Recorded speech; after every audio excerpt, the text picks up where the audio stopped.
Aujourd'hui, nous allons parler histoire de la parfumerie et j'ai envie de vous présenter les périodes Belle Époque, Art déco en parfumerie. On entend souvent aujourd'hui mentionner les périodes Belle Époque, Art déco, Art nouveau, surtout sur les réseaux sociaux puisqu'il y a une esthétique qui a été remise au goût du jour. Il y a eu un regain d'intérêt pour l'architecture, pour les lignes géométriques et puis également pour les notes utilisées en parfumerie. Il y a ce côté très glamour, très mondain de la Belle Époque avec les fameuses cocottes de Paris. Il y a tout cet attrait pour la danse classique qui remet en valeur l'opéra et les chorégraphies, la danse de ballet. Et c'est vrai que moi, c'est une esthétique qui me parle beaucoup parce que il y avait un attrait à la fois très intime pour les odeurs charnelles, puis un attrait également pour les parfums dits orientalistes. Et il y a des créations qui sont toujours vendues aujourd'hui, qui ont été créées au début du 19e siècle, qui sont toujours vendues aujourd'hui.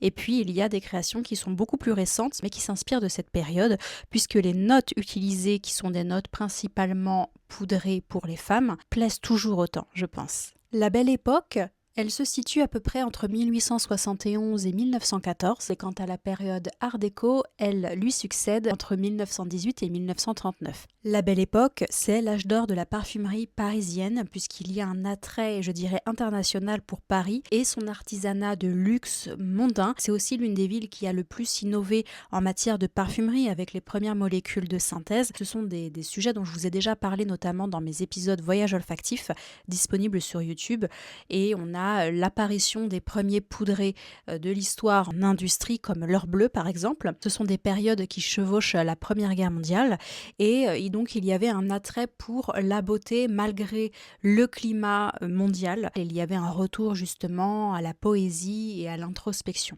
À cette époque, Paris est la capitale mondiale du luxe, capitale de l'innovation. Il y a les expositions universelles et il y a tout un attrait nouveau pour la science et ses découvertes, et notamment des découvertes qui ont été appliquées à la parfumerie. À cette époque, il y a une vraie rupture dans l'utilisation de la parfumerie, puisque auparavant, on utilisait principalement des matières premières naturelles sous forme de cologne ou d'hydrolat, avec la rose, le jasmin, la violette et la civette pour les plus audacieux. Puis l'on a, comme je vous l'ai dit, une entrée en matière avec les molécules de synthèse.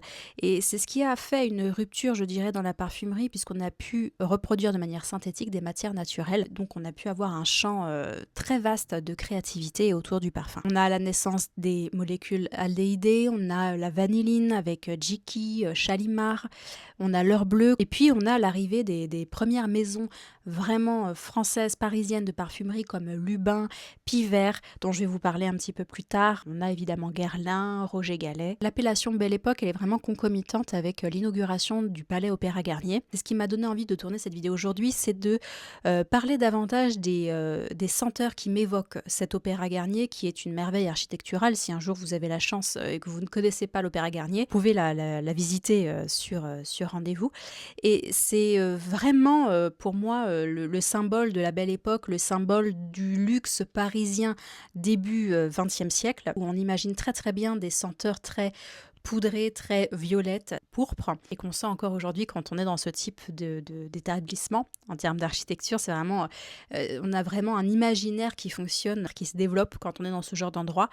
Et c'est vrai que ça m'a vraiment motivée à vous présenter les références qui vont suivre. À l'époque, le théâtre et l'opéra, c'est la place où il faut être vu, où on a envie d'être remarqué. Donc si on n'est pas remarqué pour ses toilettes, on est remarqué par son parfum, on a envie de laisser un sillage.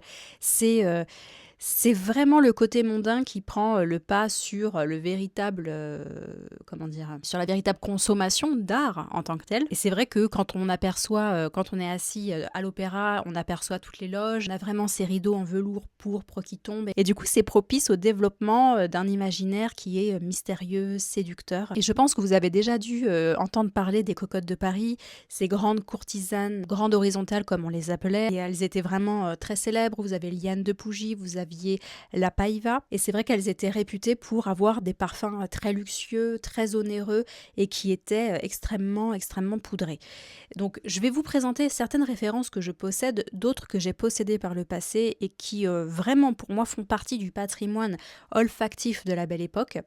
Il y a peut-être des références que j'ai déjà mentionnées sur cette chaîne évidemment, mais je pense que si vous aimez ce type d'odeur, cosmétique et poudré, vous devriez peut-être trouver votre bonheur. On va commencer avec la première référence qui s'appelle Misia de Chanel. C'est un parfum qui fait partie de la catégorie Les Exclusifs. C'est un parfum dont on parle assez rarement, qui n'est pas tout récent. Il s'appelle Misia en hommage à Misia Certes, qui était une grande amie intime de Gabrielle Chanel au cours du XXe siècle. Elle était surnommée la Reine de Paris, extrêmement proche de l'avant-garde parisienne artistique, intellectuelle. C'est vraiment un parfum qui traduit cette ambiance de l'opéra, de la loge, de la danse, des soins cosmétiques et surtout du rouge à lèvres et du maquillage. Donc je vais le tester avec vous en direct pour pouvoir vous le présenter et faire peut-être des comparatifs.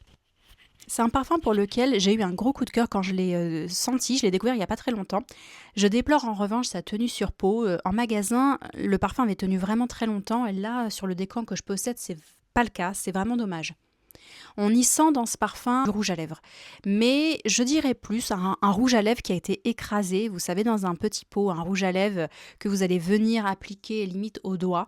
C'est pas un raisin de rouge à lèvres à proprement parler qui peut être plus sec. Ça m'évoque une autre référence que je vous présenterai juste après.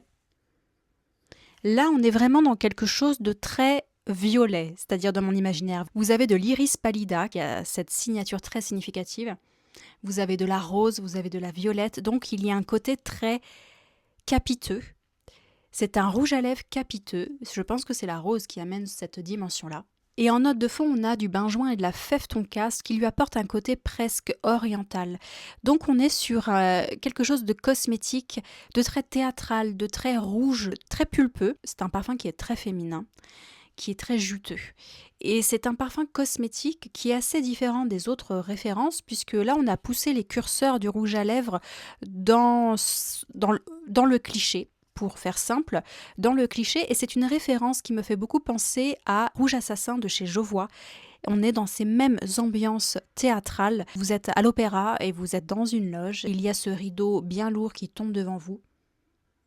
Il fait noir, il y a juste la lumière de la scène qui vous illumine. Et c'est une odeur qui est presque charnelle.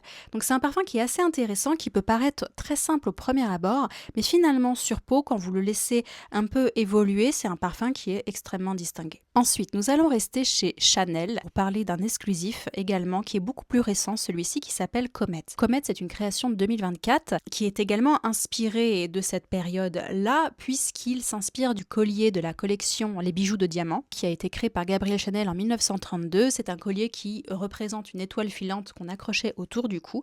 Et pour le coup, c'est un parfum qui est un peu différent puisque c'est un parfum très éthéré, très lumineux, qui est presque très aérien. C'est un parfum qui contient de la fleur de cerisier, de l'héliotrope et de l'iris, note de musc blanc en note de fond. C'est un parfum qui a également une diffusion plutôt légère, une tenue plutôt légère également. C'est un parfum qui est beaucoup plus amandé par la présence de l'héliotrope. Donc on a un côté presque... C'est marrant, il ne sentait pas comme ça sur moi. C'est très délicat à tester. Hein. Parce que parfois aussi, selon les jours et la météo, le parfum ne se transcrit pas de la même manière. Là, avec l'iris et l'héliotrope, on a un côté très amandé, très différent de Misia. Misia, on est sur le rouge à lèvres et sur le maquillage. Comet, on est sur quelque chose de beaucoup plus talc. Ce sont deux odeurs très différentes. Et sur le papier comme ça, je préférerais Comet. C'est fou quand même ces ressentis. Ensuite, je voudrais mentionner un de mes coups de cœur, qui est la création qui s'appelle Incarnata d'Anatole Le Breton. Si vous me suivez depuis longtemps sur YouTube, vous savez que j'aime beaucoup ce créateur. Je trouve qu'il a une poésie personnelle qu'il arrive parfaitement à mettre en flacon, ce qui est assez rare à mon sens. Incarnata, c'est l'odeur parfaite du raisin de rouge à lèvres sec. Donc là, on est dans une création qui est une ode au maquillage vintage, qui est une ode au sac de maman dans lequel traînait vous savez, un rouge à lèvres qui a été utilisé, il en reste juste un petit peu. On a le poudrier avec la houppette pour se refaire un petit peu le teint, donc on est vraiment dans un imaginaire qui n'est pas Petit rat de l'opéra, qui n'est pas éthéré Chanel. On est vraiment dans une image visuelle de ce qu'est un sac à main de maman, c'est vraiment ce que ça m'évoque. Et je pense que dans cette création, ce qu'elle a de particulier, c'est il y a de la framboise, de la violette, il y a du daim également. Et l'accord daim-violette, c'est très très intéressant. C'est un échantillon que j'économise très précieusement. Magnifique. Vraiment, hein, c'est sublime. Vraiment, c'est sublime. C'est un des parfums que j'adore porter pour moi. Je trouve qu'il a une excellente tenue. C'est pas un parfum qui a une grande diffusion, mais c'est pas ce que je lui demande. Et c'est un parfum qui a une très belle évolution parce qu'il se modifie légèrement. Je sens tour à tour les accords cosmétiques, puis le daim, puis la framboise, puis la violette. Et la violette est vraiment une note que j'apprends à adorer ces derniers mois. Et malheureusement, je trouve que les flacons qui contiennent de la violette qui sont le plus plébiscités sont ceux qui me plaisent le moins. Par exemple, Insolence, c'est vraiment un parfum que je n'apprécie pas tellement parce que je le trouve trop brutal. La violette est très synthétique à mon nez, attention, hein, et c'est vraiment pas quelque chose que j'apprécie. Là, la violette, bon, je ferai une autre vidéo, je pense, sur la violette parce que c'est une matière première magnifique. Ce parfum, c'est un parfum euh, qui est très réaliste, qui est presque métallique, très froid. On n'est pas dans quelque chose de... Vous savez, voilà, Misia, c'est vraiment l'odeur quand vous avez un lever de rideau, quand vous assistez à une représentation de théâtre ou à un ballet dans un théâtre ou un opéra, peu importe, et que vous êtes très proche de la scène, il y a le lever de rideau et il y a, vous savez, un peu de poussière qui se dégage et il y a une odeur très particulière, très typique de ces lieux-là. Et Misia, c'est vraiment cette odeur-là. C'est une odeur de spectacle. C'est une odeur de spectacle quand vous entendez les pointes des danseuses qui sont en train de s'échauffer, vous entendez les danseurs qui arrivent derrière et le bois qui craque. C'est vraiment ça que ça m'évoque. Incarnata, c'est très différent. C'est très différent. Ça m'évoque exactement quelque chose de crémeux, mais de froid, de métallique. Et au contact de votre peau, c'est quelque chose qui se réchauffe. C'est un parfum que j'aimerais beaucoup posséder en flacon, qui est comme Bois Lumière pour moi. Ce sont des expériences. Je trouve qu'Incarnata est quand même plus simple à porter. Si vous aimez Misia, si vous aimez Rouge Assassin, si vous aimez même Lipstick Rose de Frédéric Malle, vous devriez aimer Incarnata. C'est une déclinaison très réaliste, très personnel, peut-être moins m'as-tu vu dans son intention. On n'est pas dans la mondaine qui va à l'opéra ou l'aristocrate et qui va laisser un sillage comme ça. Là, je vous dis, ça m'évoque vraiment un sac de maman. Vous êtes petite fille et vous avez vraiment plongé le nez dans le sac. C'est vraiment ça. Je trouve que c'est un parfum qui est merveilleux. Donc Incarnata, évidemment, j'avais envie de le citer dans cette vidéo, même si, évidemment, c'est un parfum qui est récent. Ensuite, je voudrais vous parler du parfum Héliotrope blanc de la maison Pivert que j'ai possédé par le passé et ça a d'ailleurs été l'un de mes tout premiers parfums de niche. J'avais été dans une droguerie à l'époque sur le lieu de mon travail et le flacon coûtait une dizaine d'euros, pas plus. C'était un parfum qui se dévissait et c'était un parfum que on mettait dans sa main un peu comme une Cologne et puis on venait s'en appliquer un peu partout. Les choses ont changé aujourd'hui d'ailleurs. J'ai vu que la maison Pivert avait complètement refondé son image, avait refondé le site internet, avait même recréé, en tout cas reflaconné des créations anciennes. Donc on a un revival de Pivert, ce qui est très très bien. On trouve d'ailleurs toujours Héliotrope blanc à des prix très abordables aujourd'hui, selon les sites. Et ça a été l'une des premières compositions à utiliser la molécule d'héliotropine, qui a remplacé la fleur d'héliotrope, tout simplement. L'héliotrope, c'est une fleur qui a une note un petit peu poudrée, amandée. D'ailleurs, j'ai une fleur d'héliotrope tatouée sur le bras. C'est l'une de mes fleurs préférées parce qu'elle est comme le tournesol et qu'elle se tourne en fonction du soleil. Donc c'est une fleur que j'apprécie beaucoup. Et héliotrope blanc, c'est un parfum qui est très cocooning, un petit peu dragé, un petit peu amandé, vanillé. C'est une odeur un petit peu de poudre talc et c'est un parfum qui est très simple et qui peut, je pense, servir de base ou de layering à d'autres créations. Et ce serait intéressant et j'ai très envie de découvrir les nouveaux produits de Pivert parce que je ne connais que Héliotrope blanc. J'avais envie de l'inclure dans cette vidéo parce que quand on pense à la période de la Belle Époque et de l'art déco, l'art nouveau, on pense à ce genre de maison et à ce genre de flaconnage, évidemment. Et si on parle de Belle Époque et d'art déco, on a forcément Abanita en ligne de mire. Je vous en ai parlé longuement, donc je ne vais pas en parler non plus trop longtemps. Mais rien que pour le flacon qui n'existe plus aujourd'hui, le packaging a été modifié, même si on retrouve un peu les sculptures art déco. C'est un parfum qui est précurseur aussi dans cette époque-là, puisque c'était un parfum avec de l'héliotrope, du jasmin, et qui était censé couvrir les notes de tabac que les femmes utilisaient. Donc c'est un parfum qui est plutôt spécial. Donc je vous en ai parlé plein de fois, c'est un parfum qui est poudré, mais alors vraiment poudré héliotrope, avec du jasmin, donc ça le rend très particulier. Je sais que vous êtes très nombreux à apprécier ce parfum, donc j'en parle là. Honnêtement, on trouverait ce genre de flacon sur une coiffeuse en 1930, ça choquerait personne. Voilà, ça choquerait personne et je trouve que c'est très joli.